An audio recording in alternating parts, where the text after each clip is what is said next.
এত ব্যস্ততার মধ্যে চলে আসলাম নতুন একটা ব্লগ নিয়ে, ওয়ান ডিশ পার্টির ব্লগ। এটা ছিল আমাদের অফিসের গ্রাউন্ড ফ্লোরের ওয়ান ডিশ পার্টির। ব্রেকফাস্ট, লাঞ্চ থেকে শুরু করে স্ন্যাক্স আইটেম পর্যন্ত আনা হয়েছিল।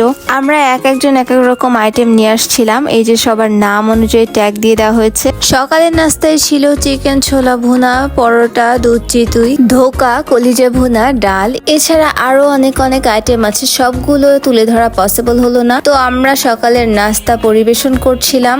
এরপর লাঞ্চ আর ডেজার্ট আইটেম পরিবেশন করা হয়েছে। লাঞ্চে বিভিন্ন রকম রাইস আইটেম ছিল, সেই সাথে ভরপুর মাছ, মাংস, মালাইকারি সহ অনেক আইটেম ছিল। আমাদের ফ্লোরের প্রত্যেকেই আলাদা আলাদা আইটেম নিয়ে এসেছিল। অফিসের মধ্যে এরকম প্রোগ্রাম আসলেই সবার সাথে অনেক ভালো আন্ডারস্ট্যান্ডিং তৈরি করে। আর আমি মনে করি এই ধরনের প্রোগ্রামগুলোতে সবাই একসাথে অনেক আনন্দ করা হয়। বছর অন্তর একটা দিন আসলে এরকম প্রোগ্রাম অ্যারেঞ্জ না করলেই না। জানি না এই অফিসে হয়তো কতদিন থাকবো, বাট আমার কাছে এই প্রোগ্রামগুলো খুব ভালো লাগে। কখনো যদি এখান থেকে চলে যাই অনেক মিস করব।